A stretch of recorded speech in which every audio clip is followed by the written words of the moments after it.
Morning, Sunday morning. I'm going to show how to replace a fuel pump in the 2002 Nissan Altima. I'm not a mechanic and I'm not rich, so thanks to other YouTube videos, I put it all together and made all kind of sense to figure out how to actually change it. I thought it was going to be real hard, but it's actually pretty simple. First of all, I started smelling fuel. I had this real strong fuel smell when I parked the car, and I thought maybe it was just something, injector or something. Then it got stronger.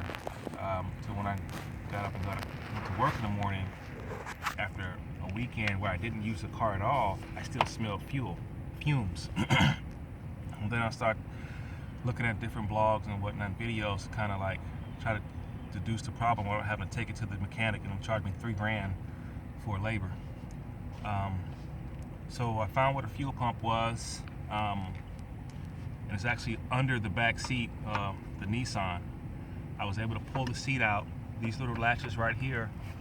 I thought I was gonna have to like get a bunch of tools or whatnot, but if you pull the front of your seat up or feel under it, you'll feel these little notches. You basically just pull it out and lift the seat up. You have two of them. Pull it out, lift the seat up, seat comes right off. You see this little housing right here, and it'll have some retainers. And on this Altima, some videos I saw that they were metallic, they were regular screws, some self-tapping screws. These are just some hard plastic retainers, where basically all I did was just get a screwdriver and turn them to where they come out. 4 of them. You have a electrical conduit right here that's connected to the fuel pump, and the outflow hose where the fuel gets pumped out, gets pumped into the lines and the engine, and the car starts to operate. The information I got from some of the other videos, and it does make sense because the car is full of fumes, and you're fooling with fuel and fumes. What you don't want to do is use metal stuff. Because you could make a spark, and guess what? You have a nice action movie going on here. You might not be able to see it though. Also, I did disconnect the battery also, just in case, as far as safety concerns. Car is turned off, and I don't have any other metallic things. I need to remove this just in case I decide something happens and there's an accident. I did purchase a brand new fuel pump. Didn't want to, but I just went ahead and got it. It's 2002, so I just got a brand new fuel pump because I have a visible crack somewhere on this top part here where the fuel is coming out after the car is started. So the crack in here, I can't find it, but fuel comes out and I can see fuel all on this part of the pump. So I'm just gonna replace the whole thing. AutoZone. This first of all, go ahead and pull this off. Lift up, pull that electrical conduit comes off. Disconnect the fuel line here. That comes off. Just get that out of the way. And on this Altima, there's a cap here. You just unscrew this cap. Take the cap off. You're going to reveal the seal from the pump. Basically, what you do is just lift all that out. There's going to be fuel still in here. There's going to be some spillage. Some of the other experts or some of the other people, they had some type of fuel pressure relief deal that they hooked up to it in the front line, the fuel pumps in the front. I don't have all that equipment. I did lose some fuel that's in the lines and whatnot when I pulled it off. So be careful when you pull it out because your float's still sticking out right there. That thing right there is your float. This right here helps you. This is what tells you if your fuel are full or empty. When it's in there and gas is in there, it's full. As it goes down all the way to the end, that's when you're empty right there. So that's what that's for. If you can, I don't know if you can see up in there, but you can see some of the fuel that's still in there. I'll try to dump that later into another, after I pull this out, set it somewhere. I'm gonna probably put it in some other kind of container so I can put it back into the tank.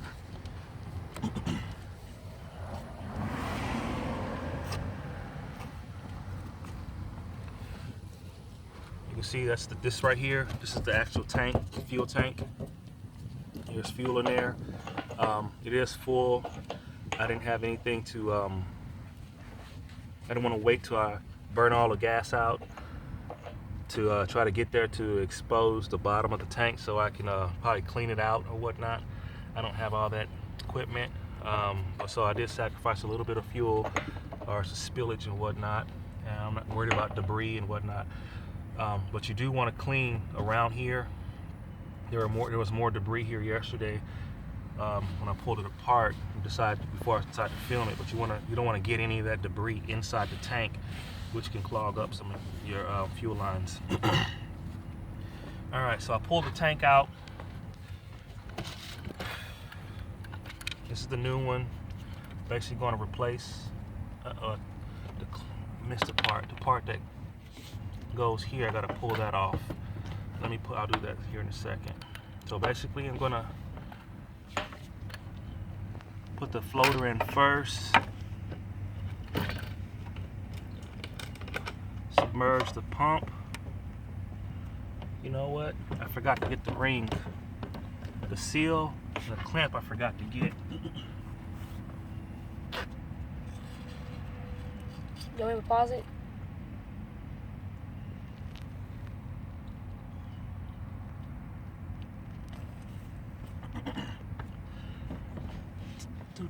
So I'm gonna get the seal back on here. Should have done that first.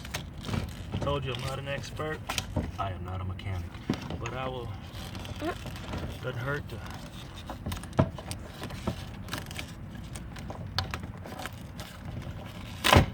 Right. So now we got our seal back in there.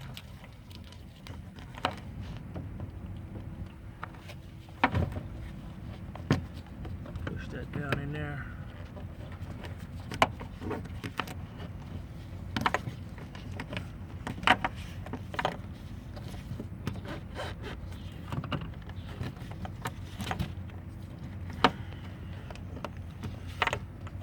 Get a good fit.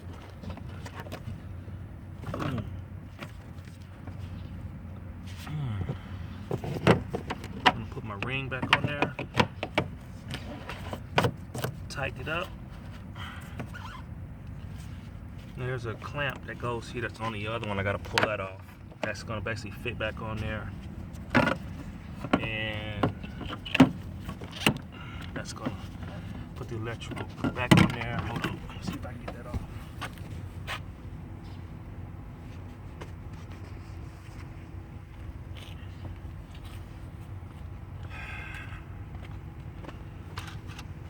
This piece right here, got to get that off. So it looks like I'm gonna just pop that there. The other one, I'm gonna have to do the same thing. I know I'm using a metal, I'm not touching metal. I'm using it on plastic, so no sparks. So I gotta pull that off and reuse that.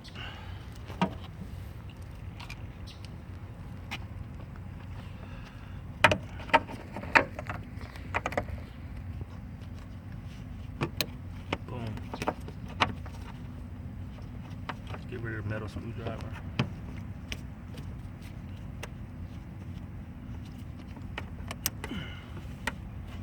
That's secure on there. Checking all my other parts of the holes. There are no cracks anywhere else in the line up here. Earlier through my inspection, I checked the line. There's nothing there. And this is the only place I had fuel leakage.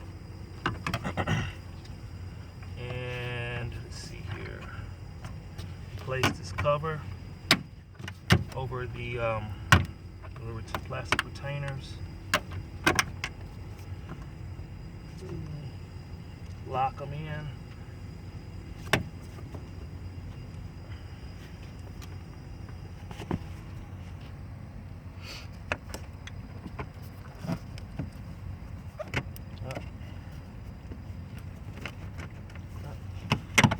There we go. That one. Yeah.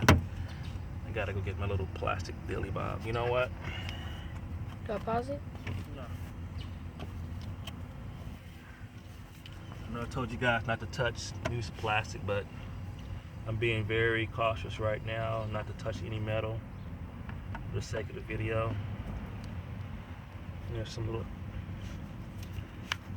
arrows on here to tell me which way it's supposed to go. It was easier the first time.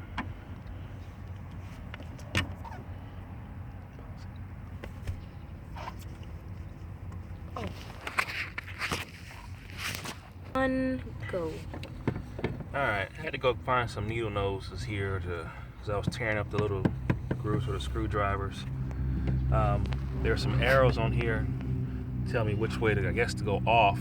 I was trying to go that way instead of going in reverse. So I just use the needle nose to turn the retainers in there. And this is trying to get this down back over it. It's a little off. It's probably because of the cord up under there. So there we go. And that's it. I got 1, 2, 3, 4. And that's done. And I just replaced the fuel pump. Since my seat's off, I'm gonna go ahead and just clean it since I have it off. As you can see, after a couple of years, I got this car brand new in 2002, and my kid, Mr. Baxter, who's helping me out, he's gotten a little bigger since the last time you saw him with a Jeep Cherokee replacement. He's helping me out. But this is some of his stuff. There's cookie crumbs and some other stuff in here. But we're done here. I'm going to go ahead and start the car up. I've already put the battery cable back on.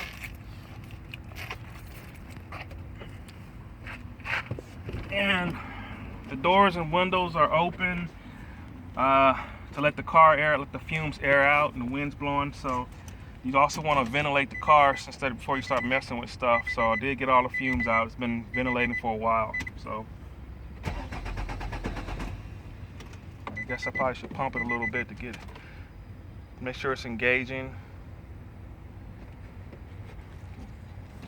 Turn it on and off to see if I hear something.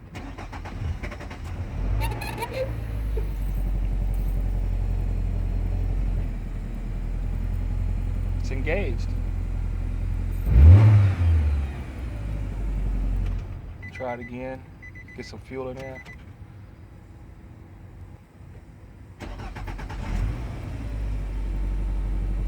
We're done. We just changed the fuel pump in a 2002 Nissan Altima. Thumbs down, thumbs up. I'm just here to help. Enjoy.